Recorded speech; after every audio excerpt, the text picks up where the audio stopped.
video.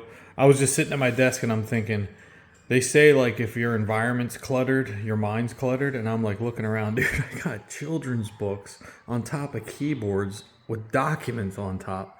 My mouse pad is a headphone case. I got documents all over the place. I got papers I got to fill out. I got stickers on the ground.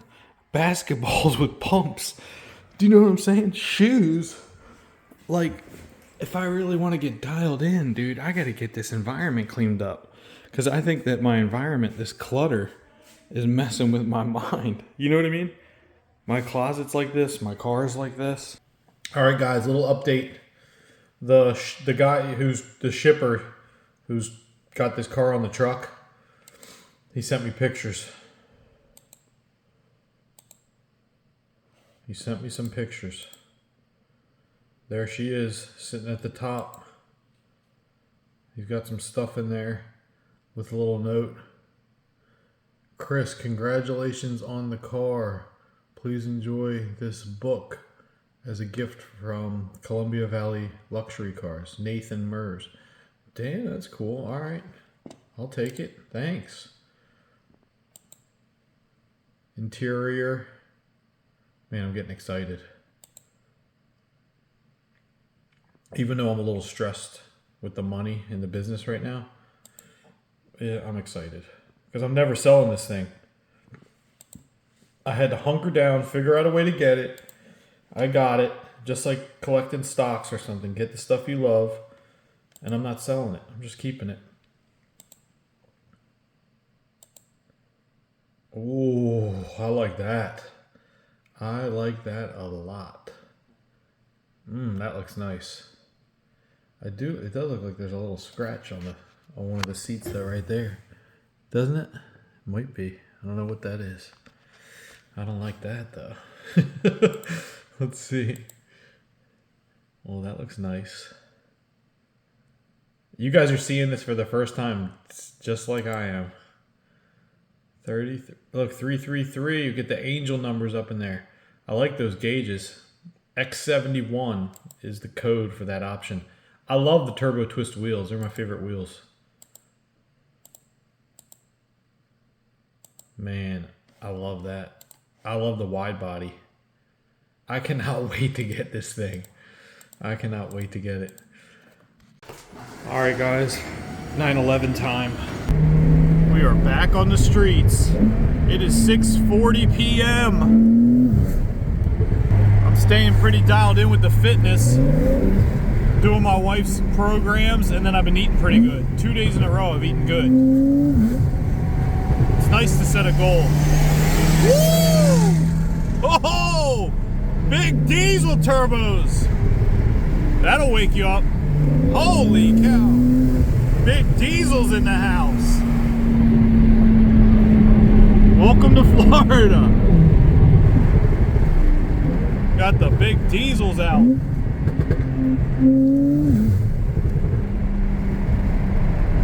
I need to clean this windshield. No, but it's good to set a goal to push yourself, stretch. Jim Rohn said, I'm trying to think it. I don't want to say it wrong. He said, set a goal to become a millionaire for what it will make of you. So it's not about the goal. The value isn't the goal and what you receive at the end. The value is in who you become trying to achieve the goal. Because you got to stretch and grow and change and face fears. You know what I mean? So he said, set a goal to become a millionaire for what it will make of you.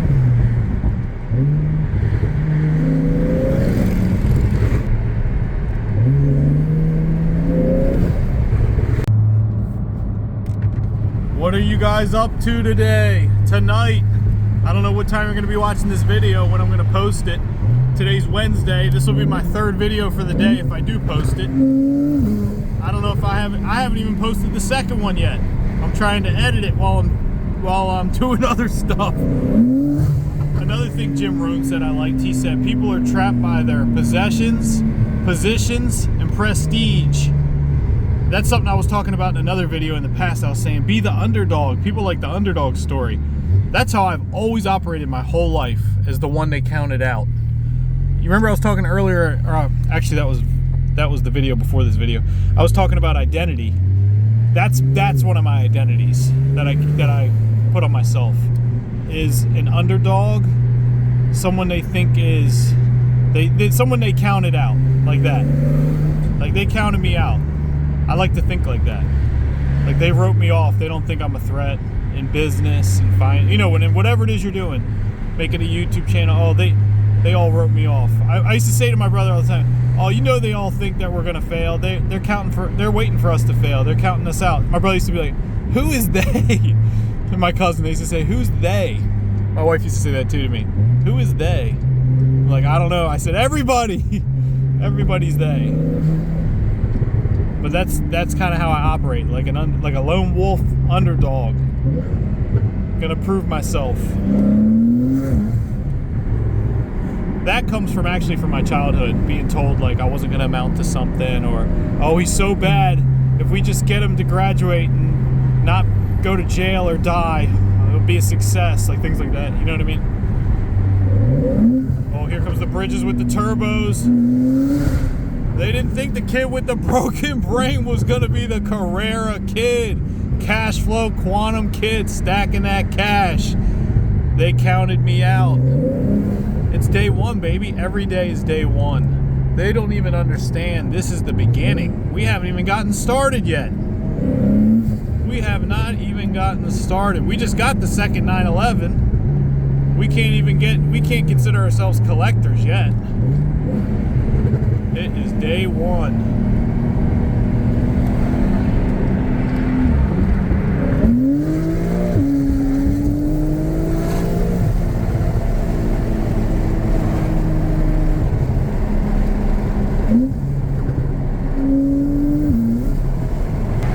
Yeah, that's why I try to stay broke in my mind. You guys might think, you're not broke, dude. You got a stock portfolio with money in it. But in my mind, it doesn't exist. It's not about the principal. That just disappears and dwindles away. How much cash flow does it produce? And I'm not saying you have to have dividends, because a lot of times people get that wrong. They think that, oh, you have to invest in dividends to get income. You could use something like the 4% rule, and you could just look at the portfolio balance and factor in selling off 4% a year. It's just it may not last as long and grow the way dividends would. So I like to start building a dividend position. But I was saying this earlier, if you guys are real young, it's not smart to be dividend investing and just investing solely in dividends. It's not wrong, it's not dumb. I'm not saying it's not smart. I'm just saying you'll probably have a lot more money if you go higher risk while you're young, you know. Even if it's just the S&P 500, more tech, you get what I'm saying. It'll compound at a higher rate of return. I've mentioned this in other videos. It's all about the double. How many times can you double? It's all about compounding. And if you guys, I've mentioned it before in other videos. I just say this because I don't know if someone just popped in and caught this video, and maybe I mentioned this one thing at the 40-minute mark of another video, like 10 videos back, and you never hear it. So I just say it again. But like the rule of 72, look it up. Divide the annual rate of return by 72, and that'll tell you how many years it'll take for your money to double. So 8 divided by 72 is 9. 9 years. Warren Buffett, 21 or 19%, 3.6 years. Every 3.6 years is 19.8% return or something. His money will double. So the higher the rate of return, the more doubles you'll have. And if you think about that, you live a long life, you can have a lot of doubles, and those later doubles become massive numbers. It's the same thing we were talking about before about the grains of rice on a chessboard doubling every day. It's like the quantum qubits we were talking about 64 to the second power. I mean, 2 to the power of 64, or 2 to the power of 1,000. It's the same thing with compounding. Whether you're reinvesting dividends, whether you're buying the S&P 500, whether you're buying rental properties and taking the money and letting it build up and buying another property, whatever you're doing, just do it. Don't wait.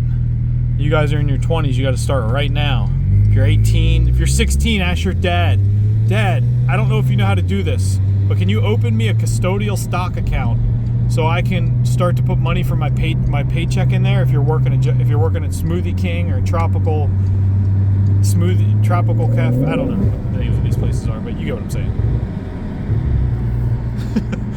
You know what I mean. If you're working at Blockbuster, that still exists.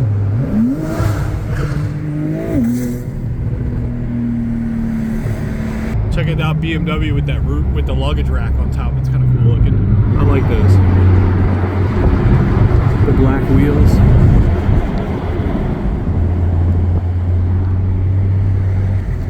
So just get started. And if you're not sure how to start, it's very easy. You can use I don't ever recommend apps and stuff like Robinhood, only because I've never used them. I've always used like traditional brokerages like Merrill Edge or Fidelity. I just never have used like Robinhood and stuff like that. But they're all FDIC insured, I guess. I saw Robinhood had like a 4% money market account or savings account with a 4% return. But you could go to open up an account like Fidelity or something, and then just go in there and buy VOO, the S&P 500, and just buy 1 share, 2 shares, whatever. Or you can get a little more adventurous and venture out and buy a single stock. The only thing for me with single stocks is go on YouTube when you have a moment and type in top 10 stocks of the S&P 500 over time. I don't know if it's going to pop up with that search term, but just try to search a bunch of things until you can find the video that shows the S&P 500's like top holdings and how they change over time. It's wild. You see like AT&T come up to the top, and it shows the dates, and it's like hovering at the top, and then it goes down to spot 2 and 3 and 4, and then it drops off, and then comes in another one, and you see the dates are going from 1981 to 1982, and then you see another one come up to the top and sit there for a while, and then go down, and then you see Exxon, and then you see these companies come up and become number 1 and then disappear, and a lot of them are gone for good. That's what's wild. So if you want to invest and you want to leave it for your kids, or you want to just invest for the long term passively, and you're going to go trying to buy a bunch of single stocks, watch that video because it might wake you up. Because you might think to yourself, I don't know if I'm going to be able to pick the winner that's going to be here forever. Like you guys, Nvidia, it's going to be at the top, but who knows what's going to happen? We don't know. What if some other company becomes... What if we see Rigetti coming up to the top? No, Rigetti's not going to disrupt something like Nvidia, but I'm just saying, you don't know, who's going to be around in 10 years, 20 years. I mean, you can always adjust your portfolio at that time, and you can just invest in single stocks. Like I'm investing in the quantum for like a 5 to 7 to 10 year time frame. You can always do something like that. But what I'm getting at is, don't go putting all your money in single stocks thinking I'm holding these forever. I'm going to pass these down to my kids, because I don't know if they're going to be a Coca-Cola, especially if it's a software business. I feel like there's a new software business every other day.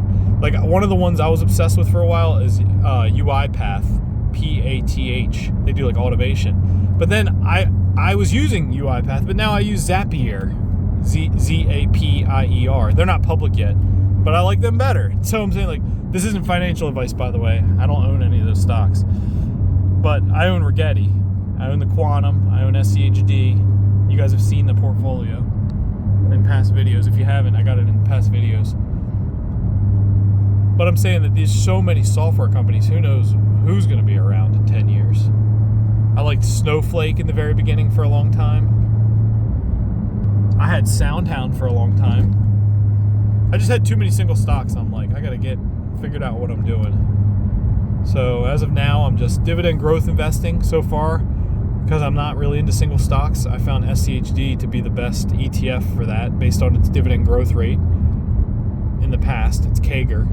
It's really good. It's like 11% a year. They have a dividend streak of increasing and paying dividends for 13 years. So I've got my portfolio SCHD, and then the rest is Quantum. And now I feel dumb holding the Quantum because it's all over freaking CNBC. And it's like the cool thing to have now. I liked when no one was talking about it and knew about it or thinking about it. People knew about it, but nobody was thinking about it. I was buying Rigetti and it was like $1. One time, at one point, I think something was 76 cents. I don't remember if it was D-Wave or Rigetti, and I was buying it.